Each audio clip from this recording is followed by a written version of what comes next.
보완대체 의사소통. 안녕하세요. 마이토키의 사용 방법과 활용 사례에 대한 설명에 앞서 보완대체 의사소통으로 알려져 있는 AAC에 대해 간단히 설명드리겠습니다.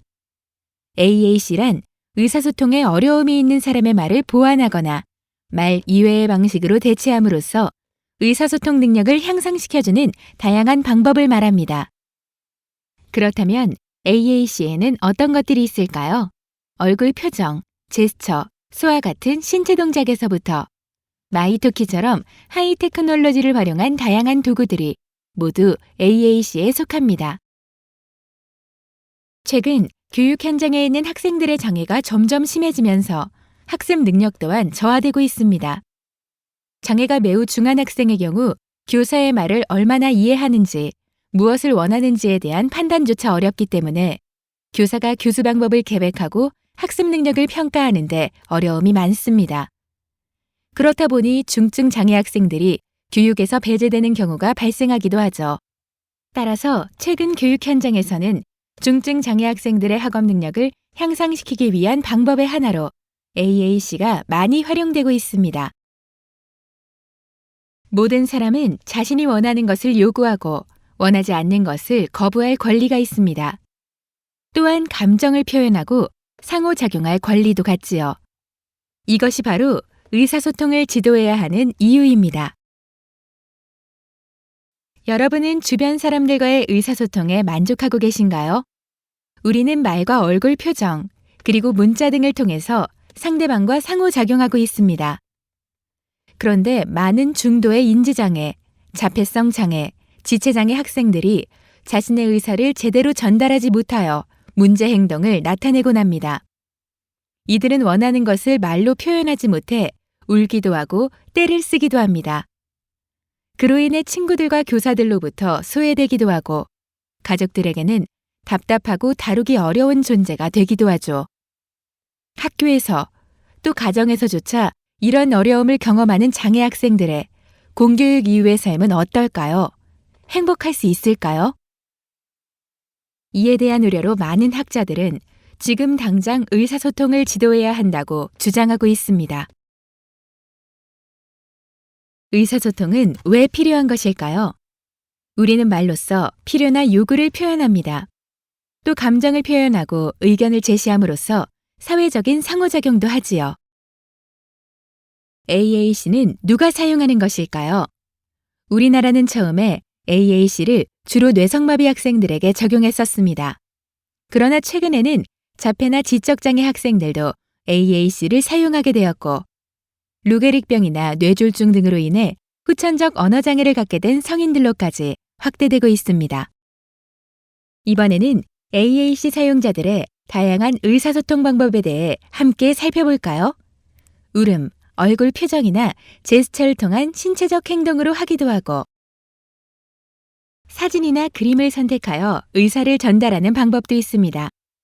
한글 철자들을 짚어가기도 하고 낱말이나 구, 문장을 가리켜 의사소통하기도 합니다. 이와 같이 상징을 이용하기도 합니다. 신체의 사용이 어려운 학생들의 경우 눈 응시를 통해 의사를 표현할 수 있습니다. 이번에는 의사소통 기기에는 어떤 것들이 있는지 살펴보겠습니다. 지금 보시는 다양한 형태의 스위치들은 교사나 부모님의 목소리를 녹음하여 재생할 수 있는 AAC 기기입니다. 이 교사의 앞치마에는 다양한 표현이 담긴 그림 카드들이 붙어 있습니다. 또 누르면 해당하는 구절의 음성이 출력되는 스위치들도 볼 수 있습니다.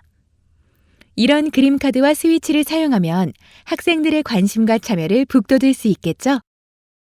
또 다양한 장난감이 의사소통 기기로 활용되고 있습니다. 개별 학생들의 조작 능력, 인지 능력에 따라 다양한 크기의 의사소통 판, 의사소통 책들이 교수 자료로 사용되고 있습니다. 또한 최근에는 여러 스마트 기기들이 의사소통 지도에 적극 활용되고 있습니다. 그럼 우리나라에서 개발된 의사소통 기기들을 잠시 살펴볼까요? 대표적으로 마이토키, 오케이톡톡, 키즈보이스, 위드톡 등을 들 수 있습니다. 손, 발의 사용이 어려운 지체장애 학생의 경우 헤드스틱을 이용하여 원하는 상징을 선택하기도 하고 다양한 신체 부위를 이용하여 스위치를 조작함으로써 의사를 표현하기도 합니다. 이번에는 AAC의 효과에 대해 살펴보겠습니다. 첫째로 AAC는 말과 언어 발달을 촉진합니다.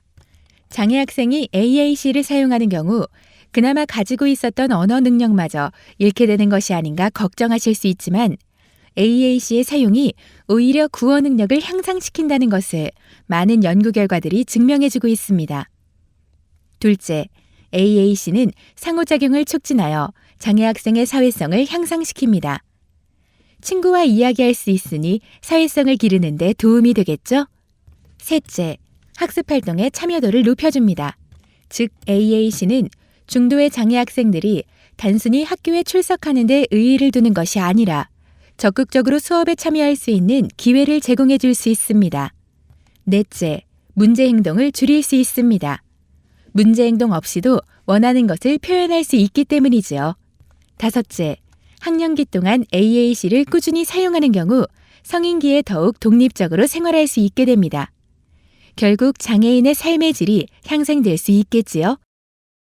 AAC의 사용이 문해력을 향상시킬 수 있다는 것과 통합 환경에서 장애 학생의 참여를 증가시킴으로써 학습에 긍정적인 영향을 미친다는 사실은 의사소통 지도가 얼마나 필요한지를 보여줍니다. 통합교실에서 더 많은 참여를 할 수 있게 될 수도 있고 교과 및 어휘 학습도 향상될 수 있기 때문이기도 하지요. 학교와 가정에 그림 상징을 붙여놓거나 그날 있었던 일이나 감정을 상징으로 표현할 수 있도록 함으로써 학생들에게 의사표현의 기회를 제공하고 적극적으로 활동에 참여할 수 있도록 유도할 수 있습니다. AAC는 의사소통이 어려운 학생들이 자신의 의견을 표현할 수 있도록 도와줌으로써 상대방의 잘못된 예측을 줄여주고 이전에는 의사소통 시도조차 하지 않았던 학생들에게 표현에 대한 자신감과 기대감을 향상시켜줍니다. 최근에는 AAC가 특수교사나 언어치료사뿐 아니라 부모님들에게도 점차 많이 알려지고 있습니다. AAC를 통한 의사소통의 지도가 학교나 언어치료실에서만 이루어지는 것이 아니라 가정과 연계하여 협력적으로 이루어질 때 더욱 효과적이지 않을까요? AAC는 분명 의사소통의 어려움을 가진 모든 이들에게 표현의 날개를 달아줄 것입니다. 감사합니다.